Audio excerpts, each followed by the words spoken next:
Hey, it's Tia. Welcome back to my channel. Today I want to share with you all of the books that I got during the month of October.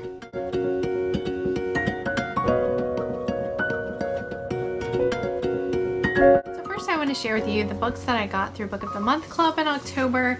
The first one is Magic Lessons by Alice Hoffman. This is a prequel to Practical Magic. I have read Practical Magic and I actually really enjoyed it, and I also love that movie as well. I haven't read the other one, The Rules of Magic, yet, but I do own that one too. I really enjoy Alice Hoffman's writing, and so I'm really looking forward to this one. I've seen a couple of people reading this already and I have heard good things, so hopefully it's as good as Practical Magic. I also chose Troubles in Paradise by Elaine Hilbrand. This is another author whose writing I really enjoy. I do have the first two in this trilogy. This is the last one, and I haven't read them yet because I'm really bad about wanting to start series. I don't want to start series that are not completely out yet. I usually just hold on to them until all the books are released and then I can binge read them. So I'm not sure if I'm going to get to these this winter or not. I know these are supposed to be taking place in the winter, but in some tropical location, and honestly I really want to focus on actually like snowy wintry reads, not like tropical reads during the next couple of months. So I don't know, but I am looking forward to reading these three soon. Then my last choice for book of the month was Invisible Girl by Lisa Jewell. This is a mystery thriller that I know absolutely nothing about, which is really how I like to go into mysteries, by not knowing anything. I don't like reading the blurb about them or the dust jacket or listening to reviews. So yeah, I don't know anything about this one. I have read one other Lisa Jewell book that I did enjoy, so hopefully I will enjoy this one too. Then I picked up this brand new release, The Devil and the Dark Water by Stuart Turton. I have been looking forward to this book being released for so long. I absolutely love The 7.5 Deaths of Evelyn Hardcastle. I cannot wait for this author to release another book. And so I got it on release date and pre-ordered it, and I still haven't read it because I've been focusing on like Halloween reads, and now I'm going to be focusing on holiday reads, so I may not get to this until January. I'm going to try to avoid spoilers before then, but this follows a man in the late 1600s, I believe. He's being accused of a crime and he's on the ship being taken to his trial, I believe, and a whole bunch of really strange things begin to happen on the ship, and it's just like a big mystery. I think there might be a ghost or something. I'm not sure, but again, there's a map of the ship in the front cover as well as the back cover, which is sort of similar to The 7.5 Deaths of Evelyn Hardcastle. There was a map of the mansion in the front of that book, and I'm just expecting great things from this book, and I really don't want to be let down, so yeah.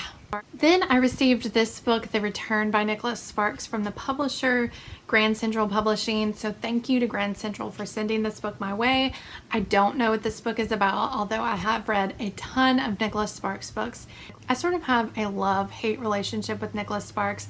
I haven't read him in several years because the last book that I read by him, The Best of Me, I absolutely hated that book. It's one of my most hated books of all time. Before that, I had read The Lucky One and A Walk to Remember and The Notebook, and I absolutely loved those three. And so I kept reading him, hoping to recapture some of that love that I had for those three books, especially The Lucky One. I think that's my favorite one by him.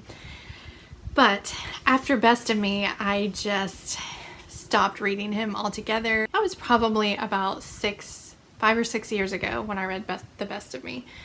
So this one just came out and I decided to give him another go, and I hope that this one doesn't let me down.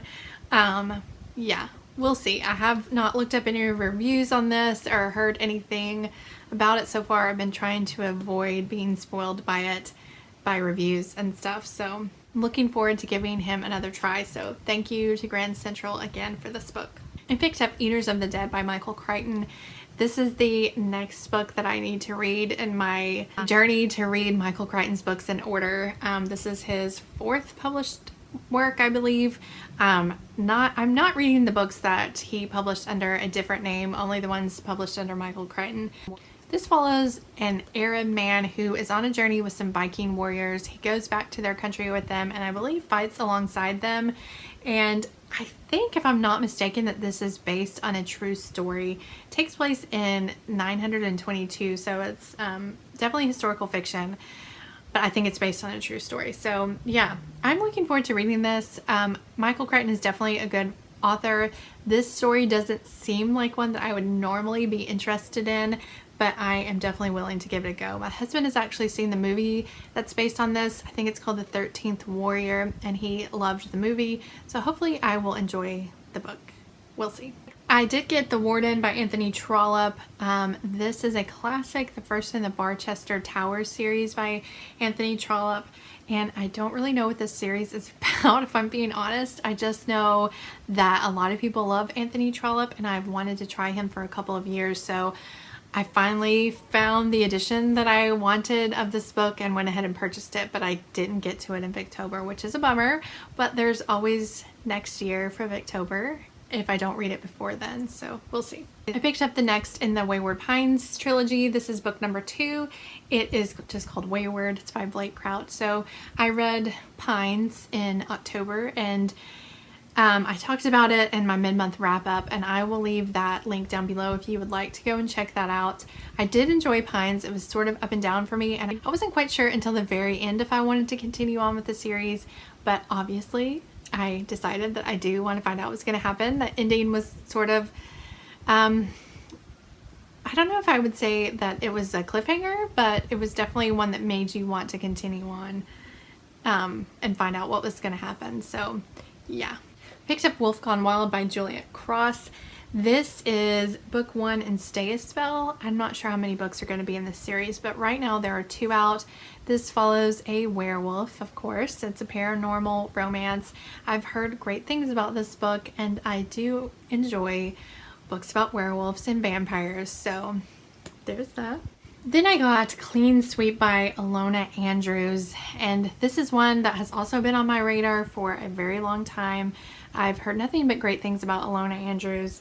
So this follows a woman who runs a bed and breakfast in a small town in Texas, and this is a paranormal urban fantasy type book with maybe some sci-fi elements in here. The back of the book makes it sound like a big mashup of a whole bunch of different things, but I definitely know that there are supernatural creatures in here, and I believe that her broom has like some sort of killing powers, or it's like a deadly weapon or something like that, but it sounds really interesting, and I have honestly never heard anything bad about this book before, so yeah, I'm really looking forward to giving this one a try. Then I got Goddess of the Hunt by Tessa Dare.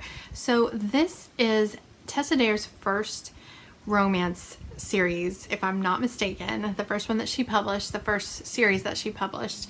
And I am really strange sometimes. I always have it in my mind that I want to read an author's work from the beginning to the end. I don't know why I get like that, because, you know, it's not really feasible all the time. Anyway, so I went and bought her first book, and I'm not sure if this is really the best place to start with her. I probably should start with her more popular series and then work my way backwards, but I guess I will try this one, and if it's not that great, then I will just skip ahead to her more recent works and give them a try. Then I have After Midnight by Teresa Medeiros. So this one is like a mashup of a Regency romance and a paranormal romance. I believe it takes place in Regency London during the season, but you know, there's one of the dukes or viscounts is a vampire, which is pretty cool. I wonder if they call him Vampire Viscount.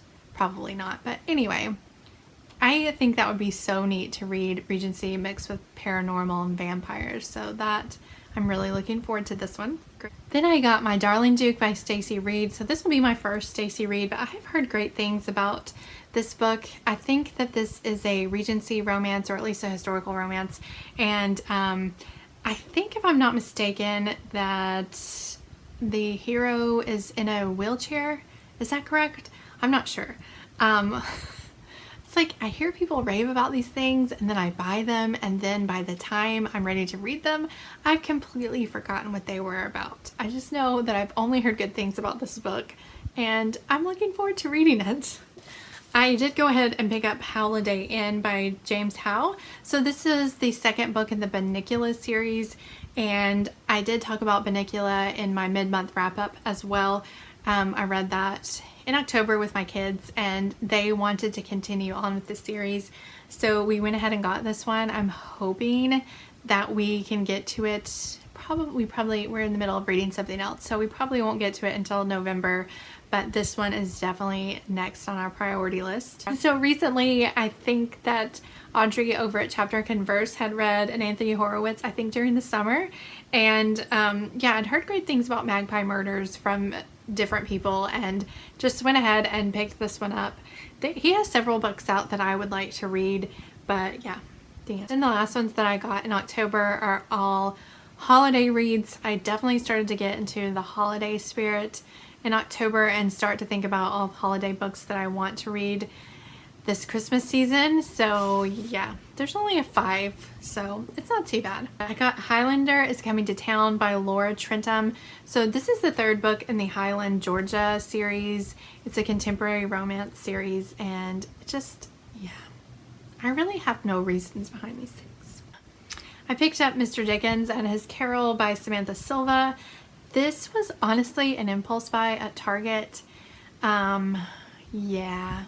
When you go in Target, you should stay away from the book aisle if you have a book buying problem. I think this is supposed to follow Charles Dickens as he is writing A Christmas Carol. I do plan on rereading A Christmas Carol this Christmas with my oldest daughter, so hopefully I can get to this as well and read these sort of at the same time. I think that would be pretty cool. This is another impulse buy that happened at Target during that same Dickens one, and this is Happily This Christmas by Susan Mallory. I think that this is part of a series, but I think that you can read these out of order. Yeah, this just sounds like a really cute contemporary romance, maybe leaning towards women's fiction. I'm not sure. Then I picked up Miracle Creek Christmas by Krista Jensen. This is another one that I had pre-ordered because it just came out in October. This is obviously a Christmas romance. I think it takes place in like a small mountain town, and it sounds from the back that this is sort of like a Hallmark movie-esque type book. Definitely like a cozy, cute, fluffy Christmas romance. And then the final book, I did have this one on pre-order as well, is A Princess for Christmas by Jenny Holiday. This is an author that I've read before, and I do enjoy her writing, and when I found out she was coming out with a holiday romance, I just had to snatch it up. This one follows a princess and a cab driver, I believe, and yeah, I think he is just like chauffeuring her around New York around the Christmas season, and I'm not sure what all happens other than that. So I'm just really excited about all of these Christmas books. So yeah, those are all the books that I bought during the month of October, and I am super excited about all of these. I hope that I can get to a lot of them before the end of the year. Let me know if you have read any of these, what you bought in October. Are you looking forward to holiday reads like I am? Thank you so much for watching. I hope that you are all doing well. I'll see you next time.